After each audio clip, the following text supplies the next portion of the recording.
আমরা ক্লাস 10 তার রাশি বিজ্ঞানটা পড়ব।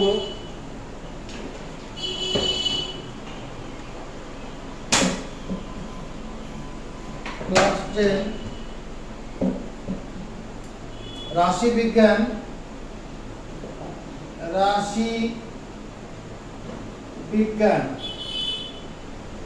Statistics, STATISTICS, statistics. রাশি বিজ্ঞানের ধারণা আমাদের ক্লাস 9 এ অলরেডি রয়েছে। একটা উদাহরণ দিয়ে শুরু করছি। ধরো 20 জন ছাত্রের কোনো একটি বিষয়ে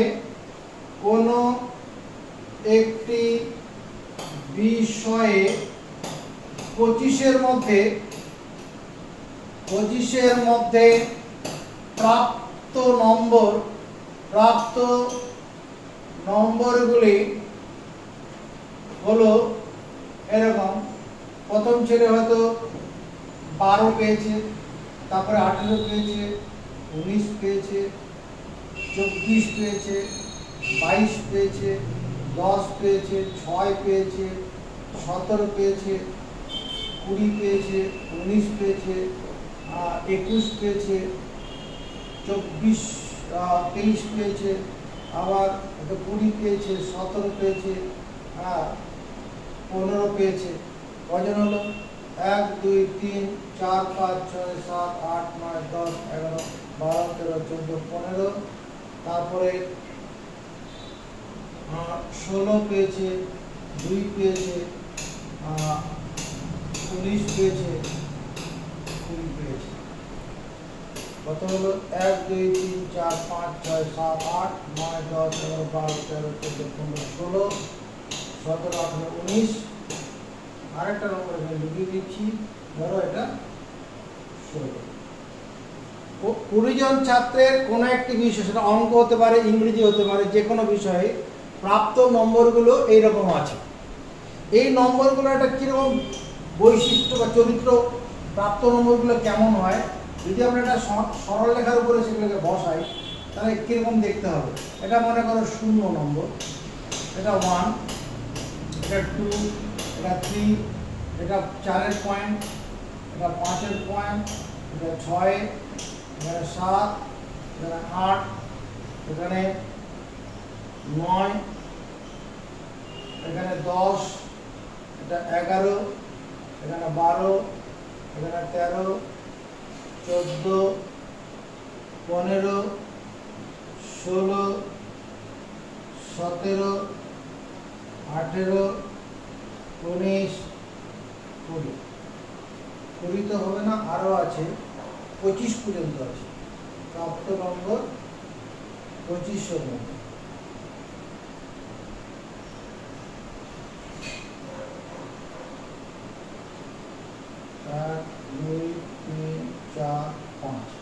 এটা 0, এটা 1 2 3 4, এটাকে 5 6 7 8 9 10 সমস্যা করে নেই, 11 12, হ্যাঁ 13 14 15 16 17 18 19 20 21 22 23 24 25। এই প্রাপ্ত নম্বরগুলো, যে প্রাপ্ত নম্বরগুলো 20 জন ছাত্রের রয়েছে, তাদের যদি এই সংখ্যা রেখার উপরে বসানোর জন্য আমরা এগিয়ে যাই, প্রথমে কত? 12, এখানে 12 প্রথম স্টুডেন্টের প্রাপ্ত নম্বর 12, দ্বিতীয় স্টুডেন্টের প্রাপ্ত নম্বর 16, তৃতীয়টার 18, তারপরে 19, 24, 22, 10, 6, 17, 20, 19, 21, 23, আবার 20, এখানে 17, 15, 16, 2, 19, 20। 20 জন ছাত্রের প্রাপ্ত নম্বরটা কি ঘটছে? এই জায়গার মধ্যে বেশি করে ভিড় করে আছে না? 20 জন ছাত্রের প্রাপ্ত নম্বরটা এই জায়গাটার মধ্যে ভিড় করে আছে কিনা? তাহলে একটা কথা এখানে লিখছি, তারপর সেই লেখাটার সঙ্গে মিলবে। পরিসংখ্যা বিশ্লেষণের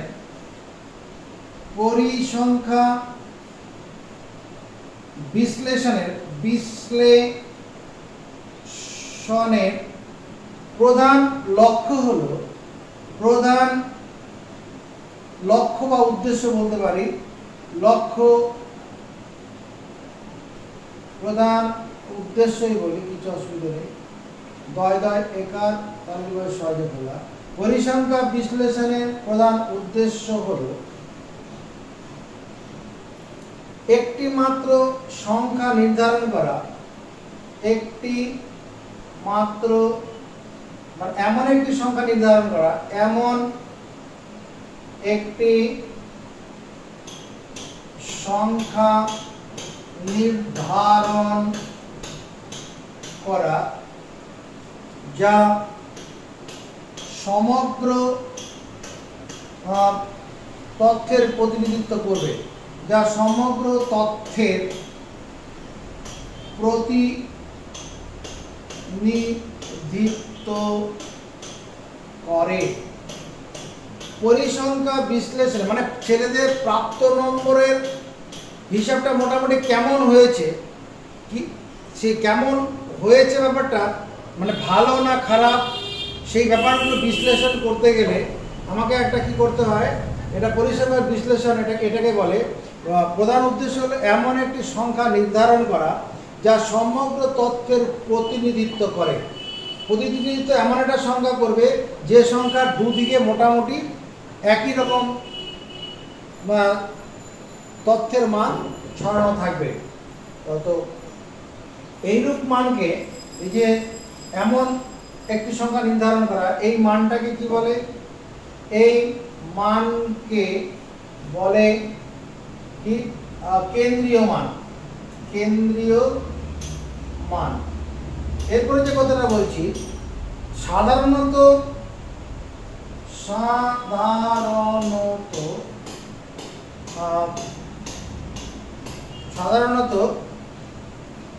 সংগৃহীত তথ্যাবলীর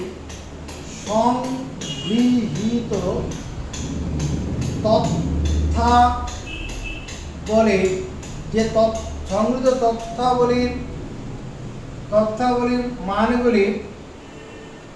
সংগৃহীত তথ্যাবলীর মানগুলি কেন্দ্রীয় মানের চারিদিকে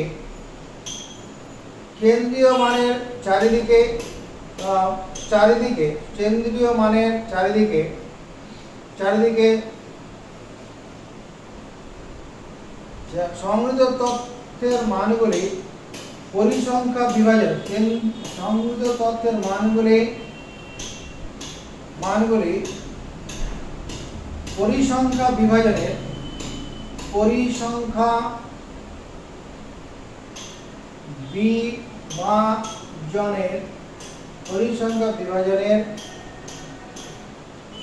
কেন্দ্রীয় মানটির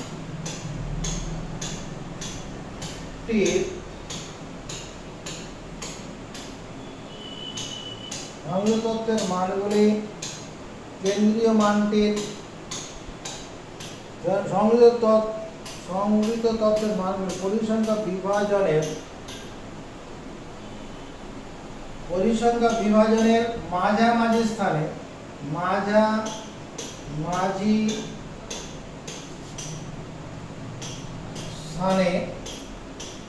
কি হয়? কেন্দ্রীয় সংগৃহীত তথ্যের মানগুলি পরিসংখ্যা বিভাজনের মাঝামাঝি স্থানে কেন্দ্রীয় মানের চারিদিকে চারিদিকে ভিড় করে থাকে। এখানে পরিসংখ্যা বিভাজন মানে পরিসংখ্যা বিভাজন, এখানে প্রাপ্ত নম্বরটা শুরু হয়েছে 2 থেকে আর সর্বোচ্চ নম্বর 24 আছে। এই জায়গার মধ্যে যে সংগৃহীত তথ্যের মানগুলো দেখো, যদি এখানে কেন্দ্রীয় মান বলতে এখানে 17 থেকে 20 মাঝামাঝি একটা মান হবে, সে 17-20 মাঝামাঝি একটা মান হবে, যে মানের চারিদিকে ভিড় করে আছে এই জায়গাটাতে বেশি করে ছেলেদের প্রাপ্ত নম্বরটা আছে। এটা যে কোনো জায়গাতে এইরকম একটা প্রবণতা লক্ষ্য করা যায়। সেটা যদি উচ্চতা হয়, উচ্চতার ক্ষেত্রে হবে, বয়সের ক্ষেত্রে হবে, প্রাপ্ত নম্বরের তাই হয়। যদি 50 ছেলের পরীক্ষা নেওয়া হয় তাহলে দেখা যাবে ওই 20-25 জন ছেলের নম্বরটা অল্প ডিফারেন্সে আছে, আর অল্প কটা ছেলে আছে তাদের নম্বরটা অনেক বেশি, আবার অল্প কিছু স্টুডেন্টের নম্বরটা অনেকটা কম। এটাই বলছে এখানে। সাধারণত সংগৃহীত তথ্যাবলীর মানগুলি, যে মানগুলো আমরা সংগ্রহ করেছি কী করে, পরিসংখ্যা বিভাজনের মাঝামাঝি স্থানে। পরিসংখ্যা বিভাজন এই যে এখানে প্রাপ্ত নম্বর 2 থেকে শুরু করে 24 পর্যন্ত আছে, এর মাঝামাঝি স্থানে এই কেন্দ্রীয় মানের চারিদিকে এই তথ্যের মানগুলি ভিড় করে থাকে। তো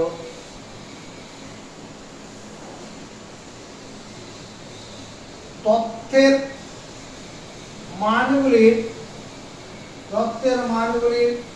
এইরূপ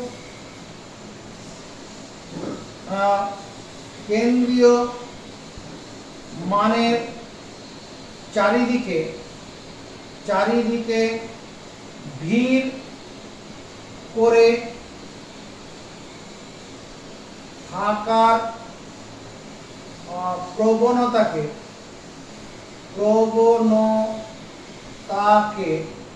বলে কেন্দ্রীয় প্রবণতার পরিমাপ। কেন্দ্রীয় প্রবণতার পরিমাপ, এই কেন্দ্রীয় প্রবণতার পরিমাপ, কেন্দ্রীয়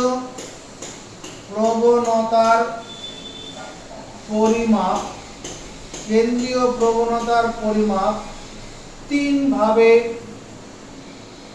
করা হয়ে থাকে।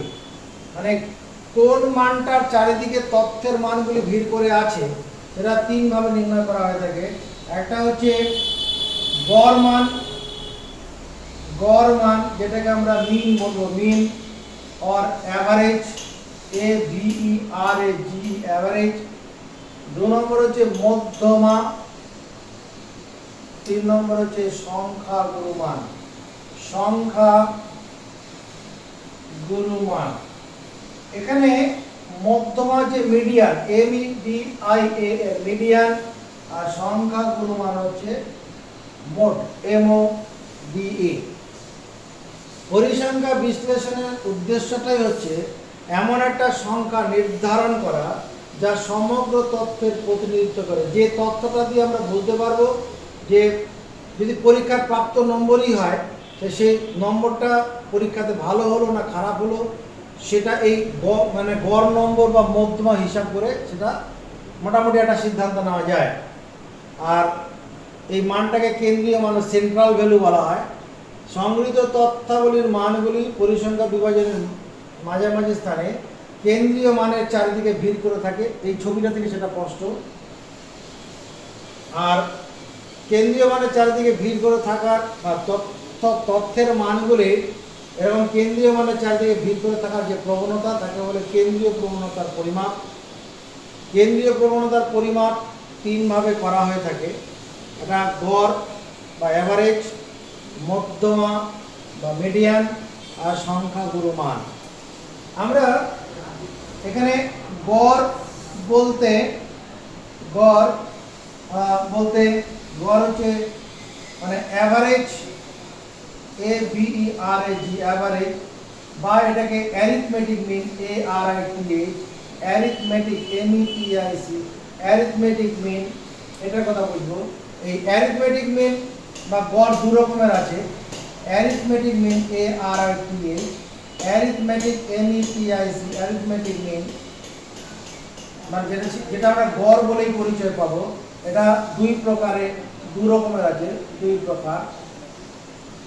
এটা যে সরল গড় একটা রয়েছে, সরল গড় সিম্পল মিন SIMPLE, সিম্পল মিন MEAN সিম্পল মিন।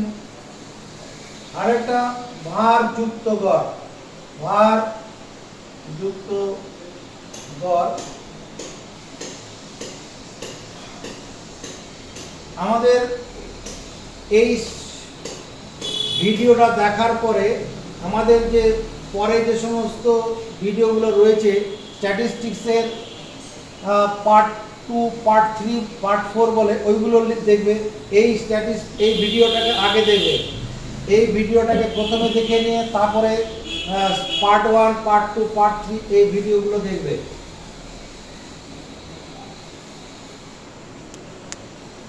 তাহলে এবার আমরা দেখি সরল গড় এই ব্যাপারটা কিরকম। সরল গড়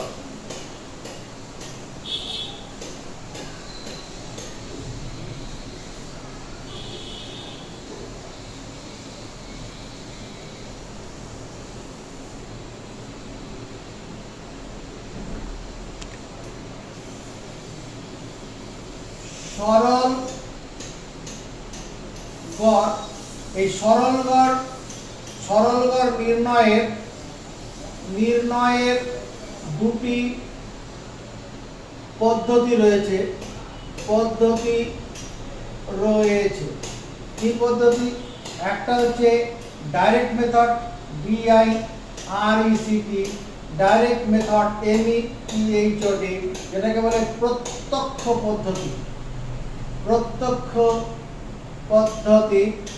আরেকটা হচ্ছে অ্যাজিউম মিন মেথড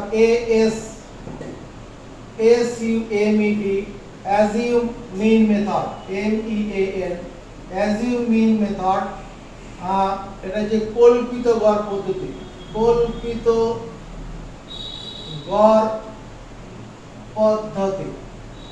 অ্যাজিউম মিন মেথড, কল্পিত গড় পদ্ধতি। একটা উদাহরণ দিলে ব্যাপারটা পরিষ্কার হবে। তোমার 10 জন ছাত্রের 50-এর মধ্যে প্রাপ্ত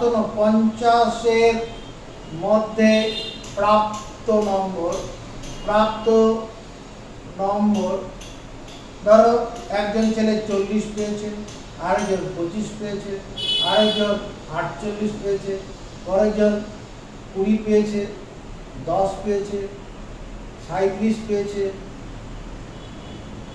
42 পেয়েছে, তোমার 38 পেয়েছে, তোমার 50-এ 50 পেয়েছে, তারপরে 27 পেয়েছে, হ্যাঁ, আর 30 পেয়েছে। তাহলে কতজন হলো এখানে? 1 2 3 4 5 6 7 8 9 10। এটা বাদ। তাহলে 30 জন ছাত্রের প্রাপ্ত নম্বর এরকম আছে। তো এটা আমি এই প্রত্যক্ষ পদ্ধতি বা অ্যাজিউম মিন মেথডে গড় নির্ণয়ের আগে তোমাকে একটা সূত্র বলে নিচ্ছি। সূত্র, যদি কোনো চলরাশির সেই চলরাশিটা সেটা নম্বর হতে পারে, বয়স হতে পারে, নম্বরটা প্রাপ্ত নম্বরটা চলরাশি আর পরিবর্তন না, বিভিন্ন স্তরের বিভিন্ন মান পায়। কোনো চলরাশি ব্র্যাকেটে x এর গৃহীত মান যদি তোমার এরকম থাকে x1, x2, x3 ... xn, এবং তাদের গড়, মানে গড় বলতে গেলে সরল গড় তাদের গড় কি হচ্ছে x বার হয়, তবে এই x বার সমান হচ্ছে এই চলরাশি x এর মানগুলোকে পরপর যোগ করব, x1, x2, x3 ... plus xn by কত n, যতজন ছাত্র থাকে ততদের ভাগ। এই x বার ইকুয়াল এটাকে এইভাবে লেখা যায় sigma xi i equal to 1 to n n where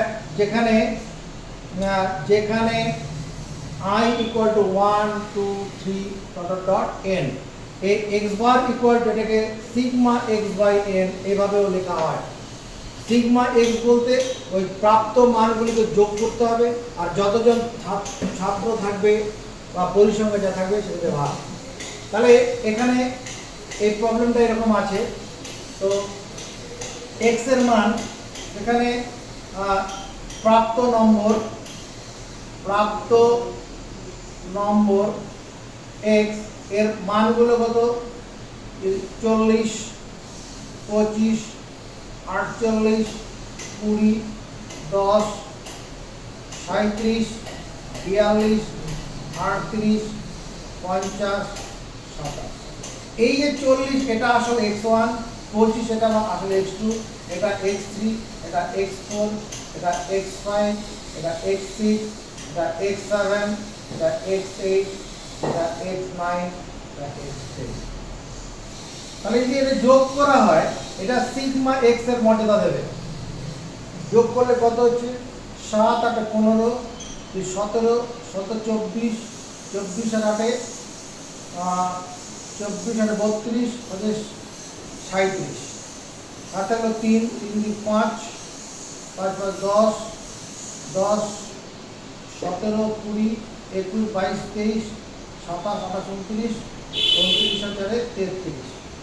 তাহলে প্রত্যক্ষ পদ্ধতিতে গড় মান, প্রত্যক্ষ পদ্ধতিতে গড় মান কি হবে x বার ইকুয়াল টু এখানে 337/10 অর্থাৎ 33.7।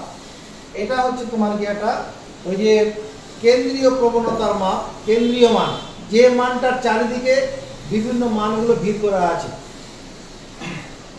এটা যে প্রত্যক্ষ পদ্ধতিতে আমরা কি করলাম, তোমার 10 জন ছাত্রের 50-এর মধ্যে প্রাপ্ত নম্বরগুলো বের করলাম।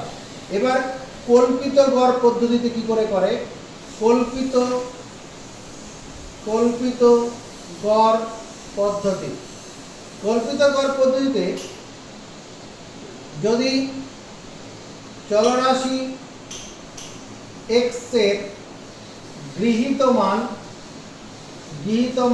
x1 x2 x3 dot xn এবং ক্যাপিটাল A কল্পিত গড় হয় তবে প্রকৃত গড় মানে এখানে প্রকৃত গড় বলতে শুধু গড় মানটা কি বোঝাচ্ছে, এটা সমান হবে a plus sigma x minus a by n। কল্পিত গড় পদ্ধতিতে গড় নির্ণয় সূত্র a প্লাস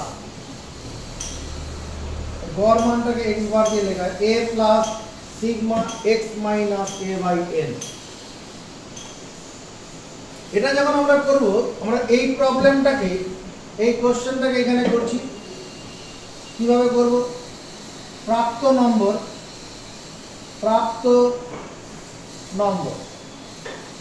নম্বরগুলোকে এইভাবে রেখেও করা যেতে পারে, আবার মানের ঊর্ধ্বক্রম বা অধক্রমে রেখে করা যেতে পারে। থাক অসুবিধা নেই, যা আছে সেরকমভাবে করলেও হবে।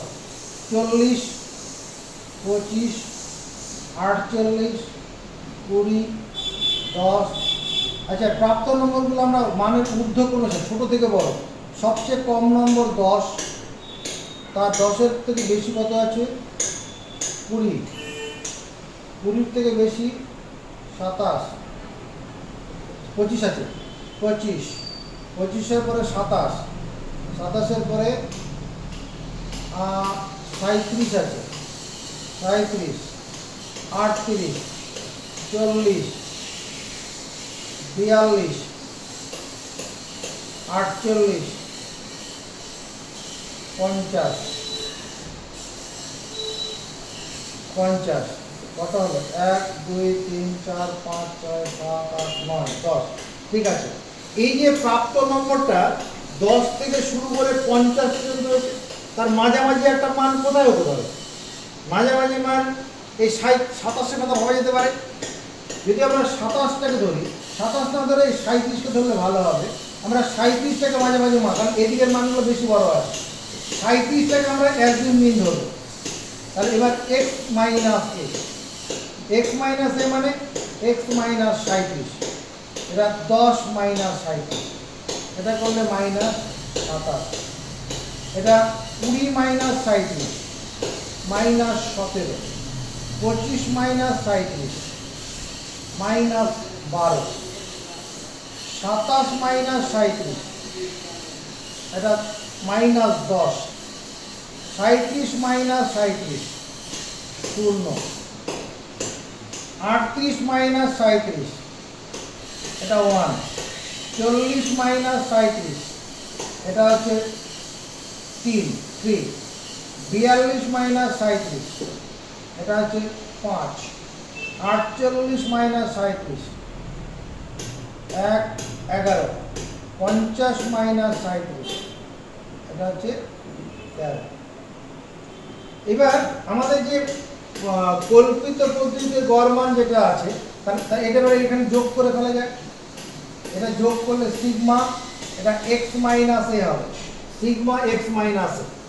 প্রথমে এই ধনাত্মক সংখ্যাটা যোগ করা যায়, 13 আর 11 কে 24, 24 আর 5 এ 29, 30, 33, 33টা হলো প্লাস, 33টা প্লাস, আর উপরে মাইনাস কত আছে 7 7 14, 15 16, 16 6 হাতে 1 3 4 5 6 6 66 মাইনাস, তারপরে মাইনাস 33।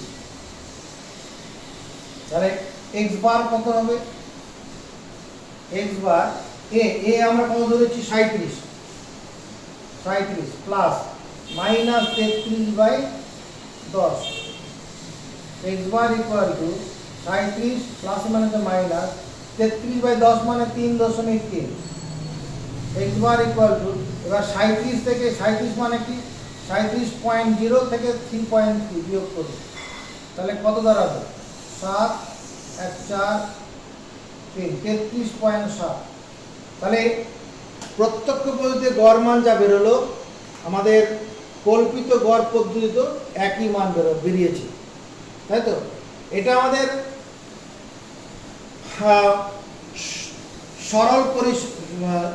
সরল বিভাজনের ক্ষেত্রে মানে, কিন্তু যখন আমরা দেখি ক্লাসে কোনো পরীক্ষায় নম্বরগুলো যখন দেখি একটা ঘরের মধ্যে যদি 60 জন ছেলে থাকে একই নম্বর একাধিক স্টুডেন্ট পায়। 50-এর মধ্যে পরীক্ষা হয়েছে, হয়তো 10 পেয়েছে 4 জন, 12 পেয়েছে 15 জন, 8 পেয়েছে 2 জন, 25 পেয়েছে 6 জন, এরকম হয়। এগুলোকে তখন বলে কি, ওটা হচ্ছে ভারযুক্ত, ওই রকম যদি সমস্যা থাকে ওটাকে ভারযুক্ত গড় পদ্ধতিতে গড় নির্ণয় করা হবে। ওই ব্যাপারটা একটু দেখা যায়। পরিসংখ্যা বিভাজন তালিকা, এটা তোমরা ক্লাস 9-এ দেখেছো, তবু আরেকবার এখানে দেখানো হচ্ছে। পরিসংখ্যা বিভাজন তালিকা, পরিসংখ্যা বিভাজন তালিকাটা কিরকম হয়, এইরকম হবে। ধরো প্রাপ্ত নম্বর আর ছাত্রছাত্রীর সংখ্যা।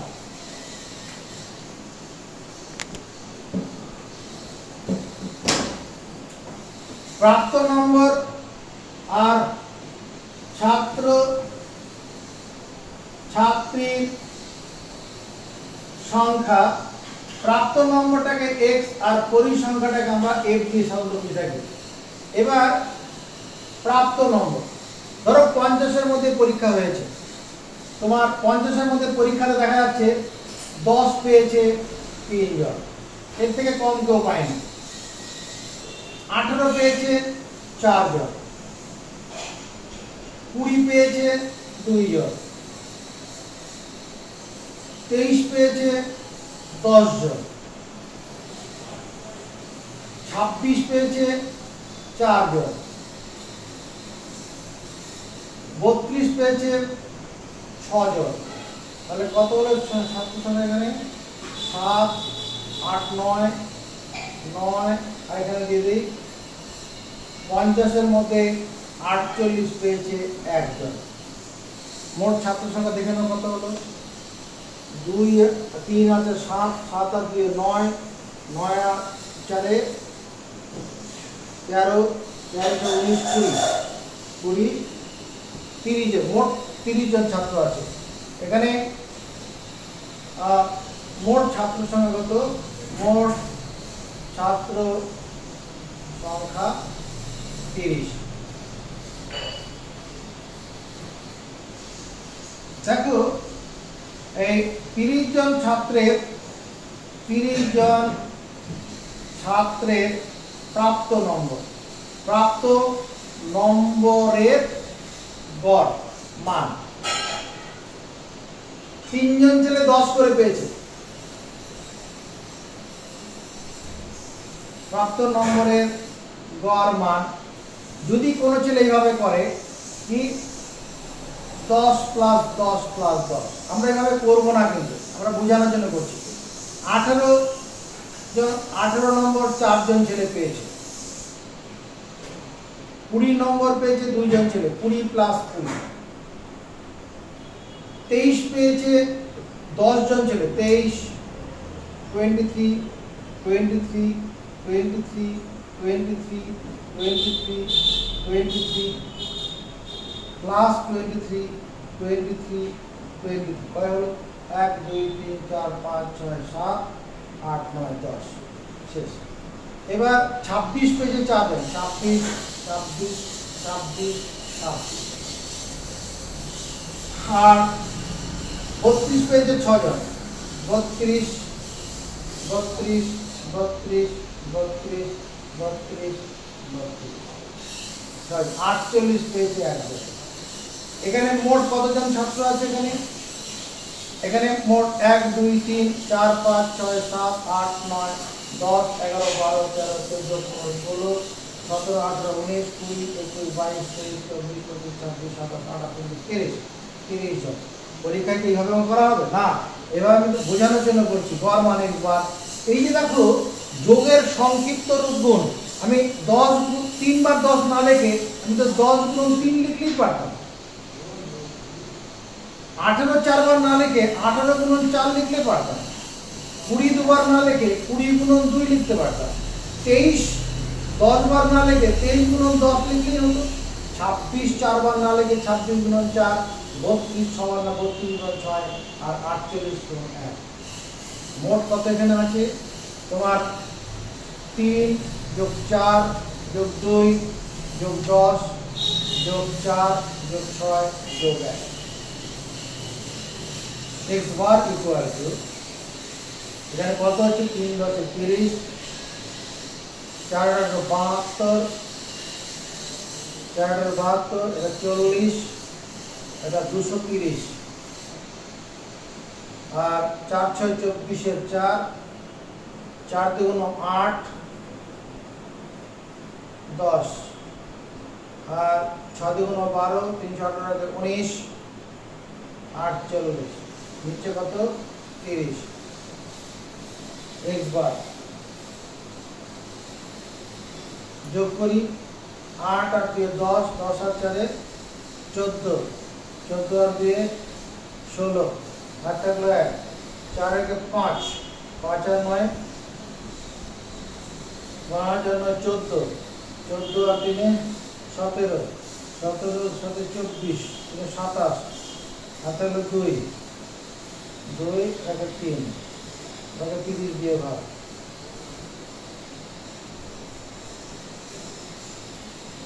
না 30 কেন ভুল হয়ে গেল, সেখানে ভুল হয়েছে।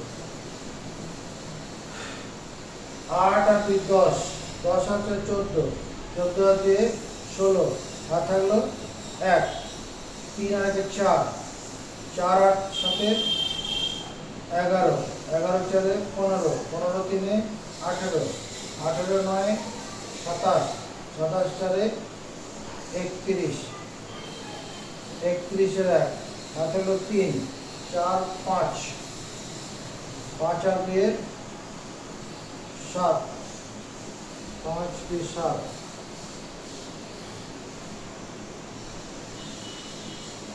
ঠিক আছে, 3 দিয়ে ভাগ করলে 71 থাকে, দুবার যাবে 60, 1 11 6, 5 4 বার দিলে বেশি হয়ে যাবে, 3 বার দিলে 3 3 0 0 90, 6 2 7 14, দশমিক খায় 0 দিলাম, 8 বার 3 8 24, 240, 0 2, দশমিক নেওয়া আছে 0, এবার 6 বার 3 6 18, মানে অ্যাপ্রক্সিমেট 23.38 এর মতো হচ্ছে, 23.38 গড় মানটা এরকম হচ্ছে। তো পরীক্ষার খাতায় কি আমরা এইভাবে অঙ্ক করি? না, এইভাবে অঙ্ক করবো না। দেখো এটা হচ্ছে ভারযুক্ত গড় ব্যাপারটা যেটা হবে, ভার যুক্ত গড়, weighted, WEIGHTED, weighted arithmetic mean, ARITH, arithmetic METIC, weighted arithmetic mean. যদি চলরাশি x এর x1 মানটি f1 বার, x2 মানটি f2 বার, x3 মানটি f3 বার, এরকম ভাবে চলে, xn মানটি fn বার থাকে, তবে ভারযুক্ত গড় সমান এটা হবে, ভারযুক্ত গড় যেটাকে আমরা x বার দিয়ে বলবো, এটা সমান কত, x1 f1, x1 * f1, এই যেটা করে যে এখানে x মানে x1 মানে 10, f1 মানে কত 3, x2 f2, এই যে x2 মানে এখানে 18 আর f2 মানে 4, x2 x3 f3, x3 মানে এখানে 20 আর f3 মানে 2, এরকম ভাবে চলবে xn fn বাই কত, f1 plus f2 plus f3, মোট পরিসংখ্যাগুলো যোগ করতে হবে। এটাকে সংক্ষেপে এইভাবে লেখা হয়, x bar equal to sigma xi fi, I equal to 1 to n by sigma fi, sigma fi, যেখানে i এর মানটা কত, i equal to 1 2 3 dot dot n পর্যন্ত থাকবে। এটাকে সংক্ষেপে এভাবেও লেখা হয়, x বার ইকুয়াল টু কি sigma xf by sigma f, sigma xf by sigma f। এই নিয়মেই আমাদের এই অঙ্কটা হয়েছে। তো কল্পিত গড়, ভারযুক্ত গড় নির্ণয়ের 3টি উপায় রয়েছে। ভারযুক্ত গড়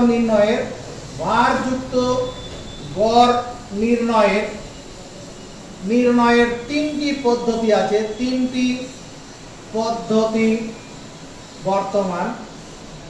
ভারযুক্ত গড় নির্ণয়ের 3টে পদ্ধতি কি?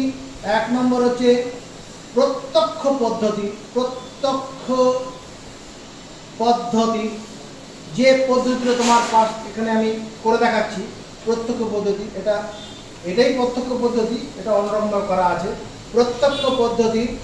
তারপরে কল্পিত গড়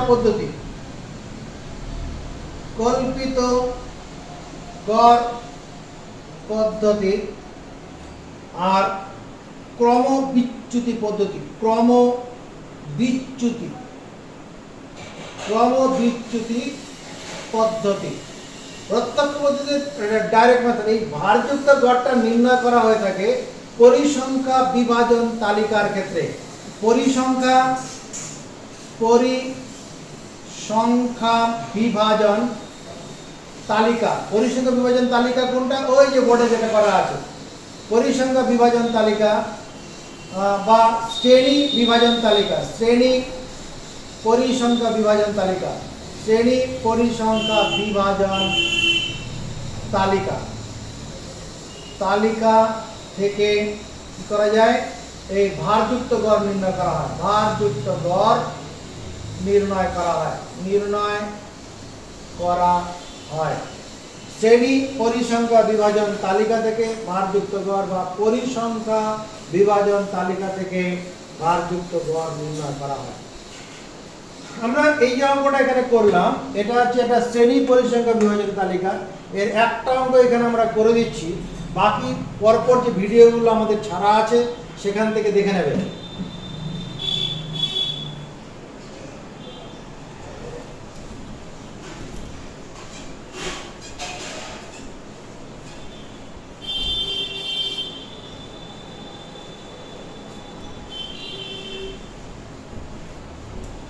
বইটাকে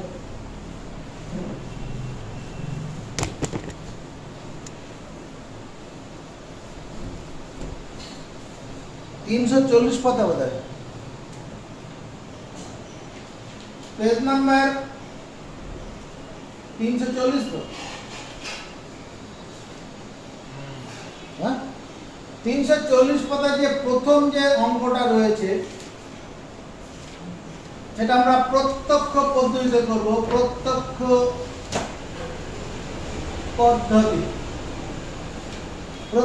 পদ্ধতি এটা দেখিয়ে নিলে ভালো হয়। আচ্ছা, প্রত্যক্ষ পদ্ধতিতে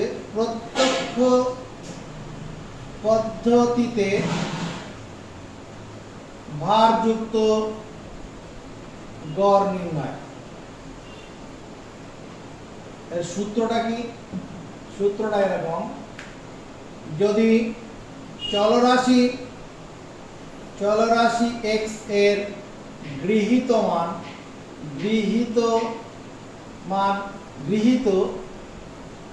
x1 মানটি f1 বার, x2 মানটি f2 বার, x3 মানটি f3 বার, xn মানটি fn বার থাকে এবং গড় মান x বার হয়, তবে x বার ইকুয়াল টু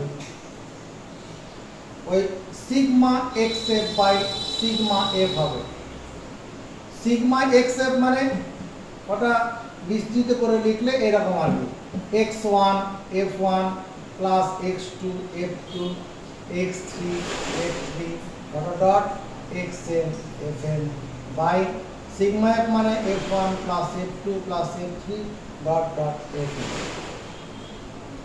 একটা সমস্যা এখানে করা যাক প্রত্যক্ষ পদ্ধতি, তারপরে নিয়মটা পরে করছি। এখানে প্রাপ্ত নম্বর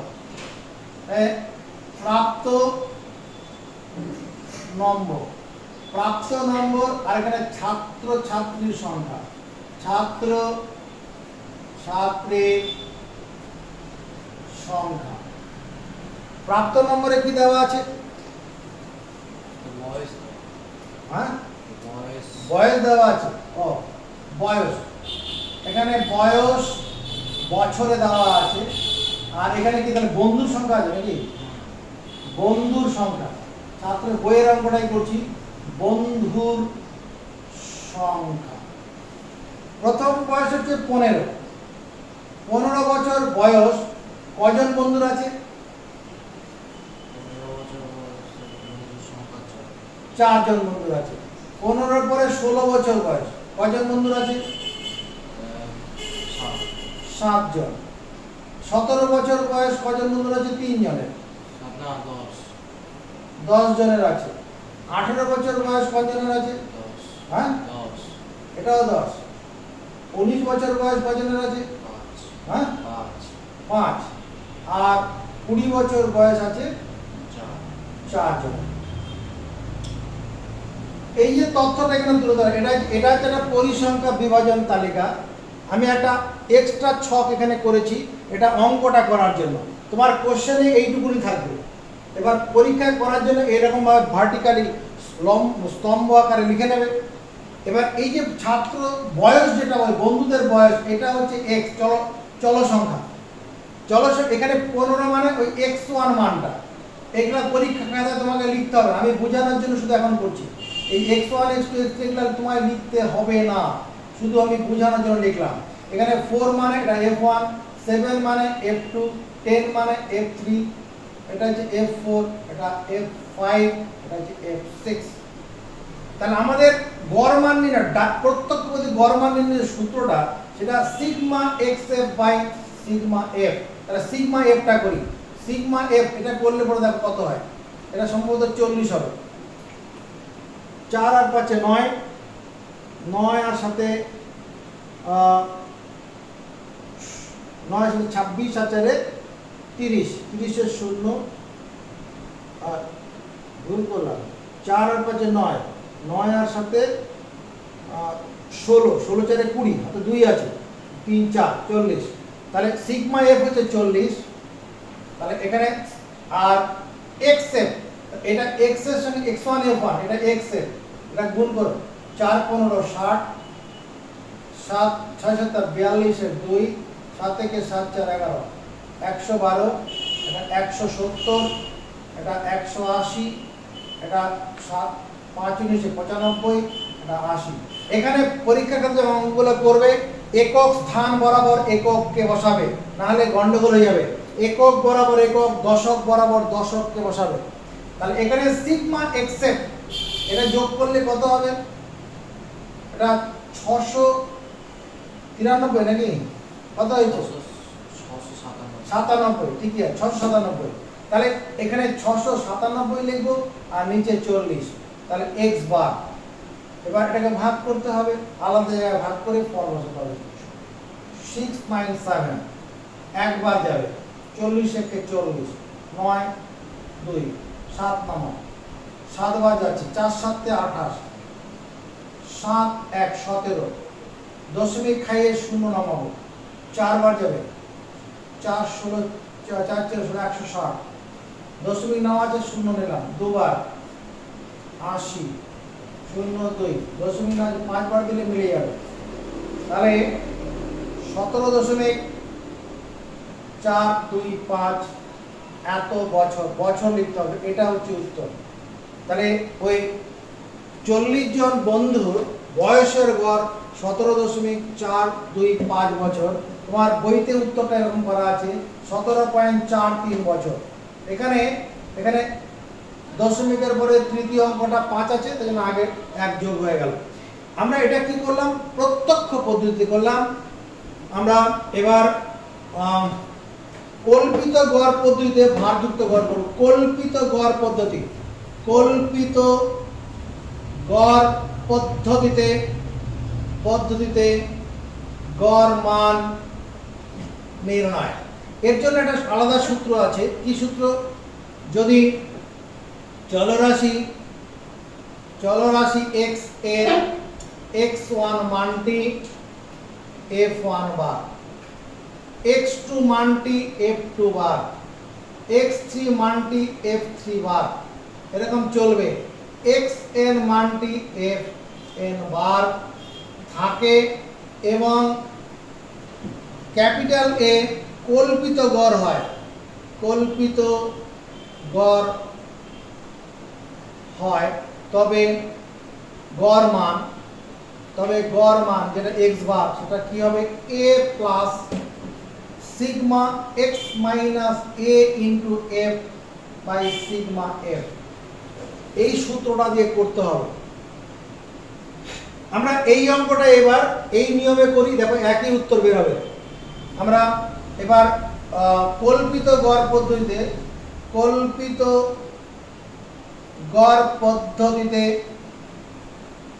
গড় মান নির্ণয়, কল্পিত গড় পদ্ধতিতে গড় মান নির্ণয়। এটার জন্য যখন করতে হবে তখন একটা অতিরিক্ত ছক করতে হবে।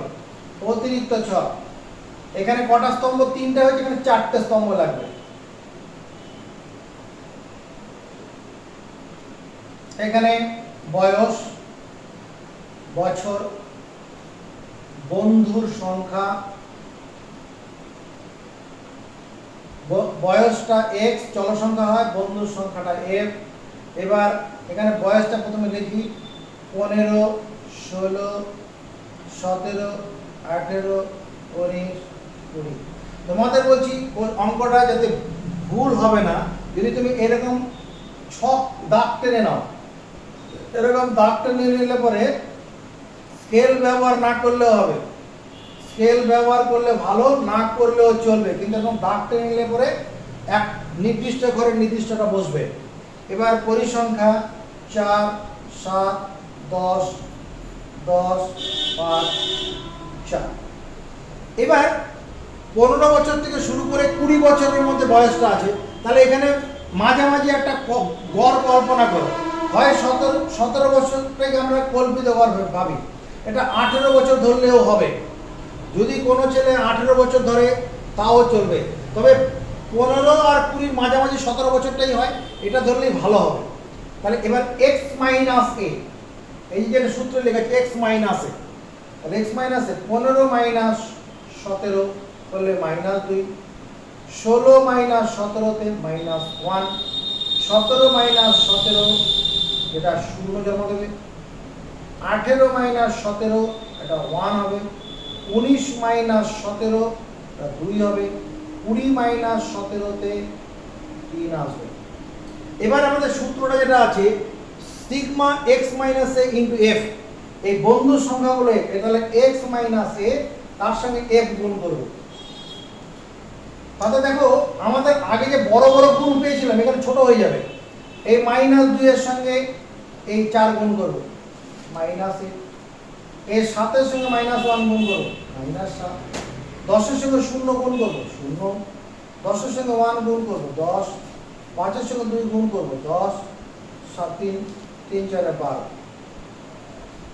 তাহলে এখানে sigma x minus a into f, এটা করলে কত প্লাস গুলো কত হচ্ছে 10, 20, 32, 32টা প্লাস আর -15 অর্থাৎ 17 হচ্ছে, +17, তাহলে গড়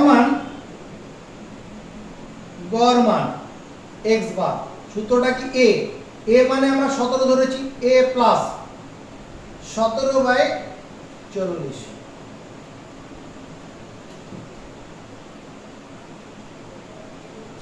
প্লাস, এবার 40 কে ভাগ করি, 40 দিয়ে ভাগ করি কাকে, 17 কে, ভাগতে যাবে না, দশমিক খাইয়ে বসাও 0, দাও 4 বার, 4 4 16, 10, দুবার যাবে, দশমিক নেওয়া আছে 80, 0 2 0, 5 বার দিলে মিলে যাবে। তাহলে কত হচ্ছে 0.425, যোগ করলে 17.425 বছর। এটা হলো কি কল্পিত গড় পদ্ধতিতে গড় মান। আর আরেকটা থাকলো এই অঙ্কটাকে আমরা আবার ক্রম বিচ্যুতি পদ্ধতি, স্টেপ ডেভিয়েশন মেথড, সেটা দিয়ে করতে পারবো। যখন পরবর্তী অঙ্ক করব পরের দিন পাওয়া যাবে। তোমাদের আবার বলছি রাশিবিজ্ঞানের আজকের এই ভিডিওটা প্রথমে দেখবে।